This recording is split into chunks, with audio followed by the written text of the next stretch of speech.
Hello and welcome to Slow News Saturday, episode 7. If you don't know what we do here, just check the description and that will explain it perfectly for you. So without further ado, let's get on to the first piece of news this week. And to be honest with you, I probably should have actually done a separate video for this because it was pretty huge in the wrestling world regarding Kenny Omega. Obviously, there was big rumours that he was going to debut for the WWE in this Sunday's Royal Rumble. However, in the last few days, he has announced that he won't be signing with the WWE and he will be staying with New Japan Pro Wrestling for at least another year. In regards to New Japan, Omega said that he has not signed a new contract with them yet. However, he is flying out to Japan in February to renegotiate the contract. He said there is a small chance that things could go wrong with that contract, but he hinted that it's all pretty much 100% okay. So he will be staying with New Japan Pro Wrestling for at least another year because apparently he doesn't want to sign a multi-year deal. And he also believes he can make a bigger impact in Japan right now than he could in the WWE.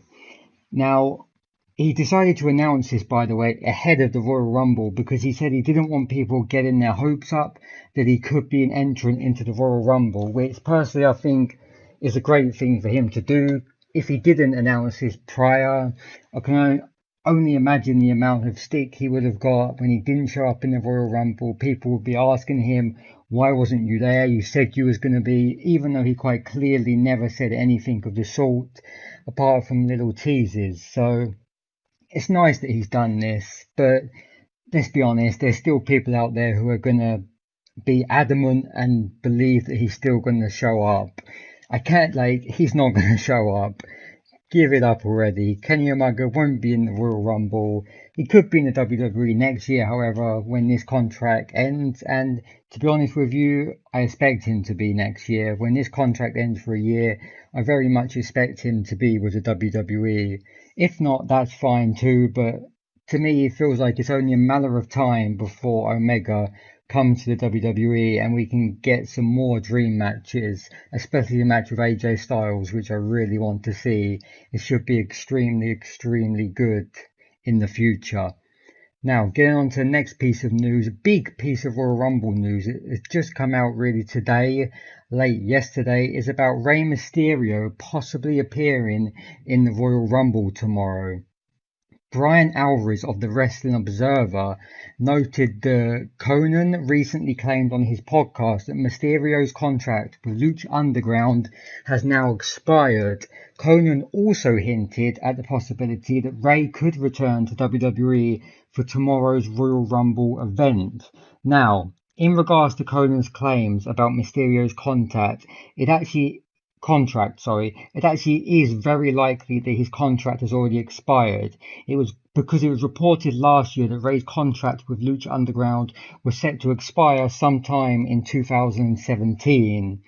As for Mysterio appearing in the Royal Rumble, apart from this solid rumour we have here, nothing else has come out of it right now. But of course, if there is any major updates about Rey Mysterio or anybody else possibly debuting in the Royal Rumble, I will bring that to you, no doubt about it. But yes, apparently Rey Mysterio could be appearing in the Royal Rumble, and it seems like Rey Mysterio has caught wind of this rumour because he's been recently tweeting, only a few hours ago, he's been tweeting about the Royal Rumble.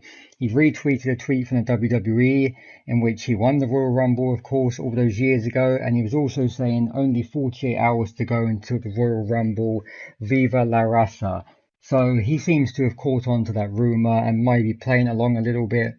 We'll see if he does turn up. I don't think WWE really needs him right now, but he's sure to get a good pop from that Royal Rumble entrance, so we'll see what happens there. Next up on the agenda, we have Stone Cold Steve Austin calling out The Rock, although I use that term incredibly lightly.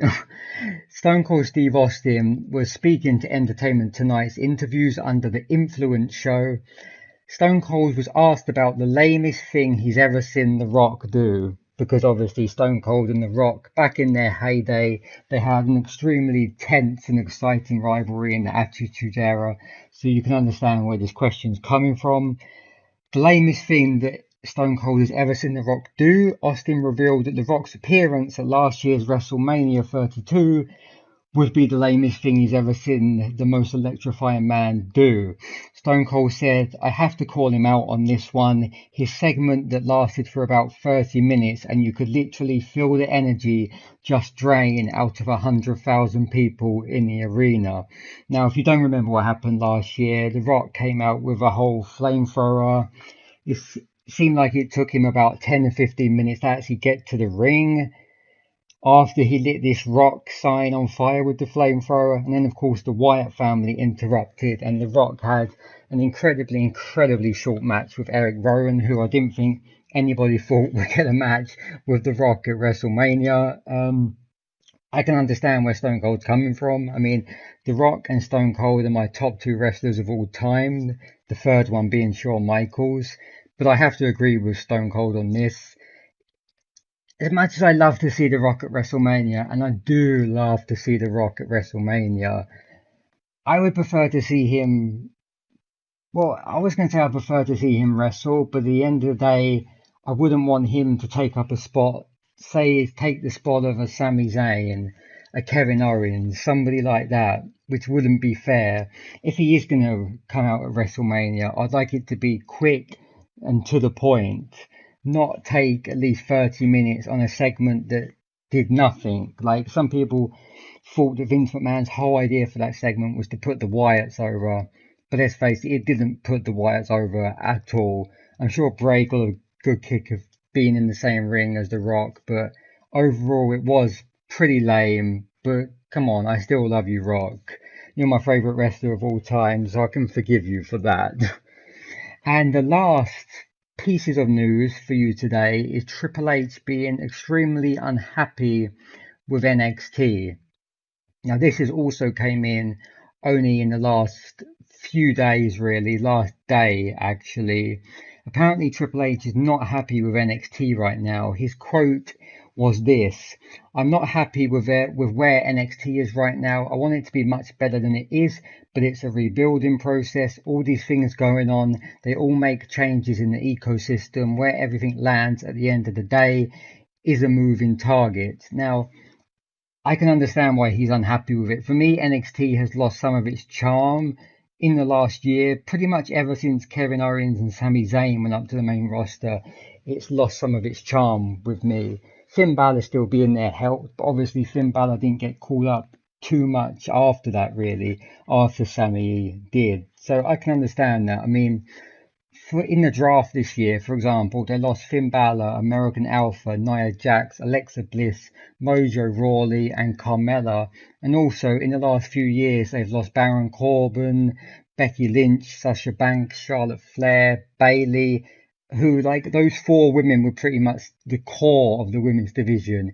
In the women's division right now, you've got Azuka, and to me personally, I know some people will agree, I don't think there's anyone right now who holds a candle to her, which is a shame because the women's roster on NXT before was phenomenal, but they've obviously all gone up to the main roster now, which is a shame because I think it's only going to get worse in the next 6 months or so.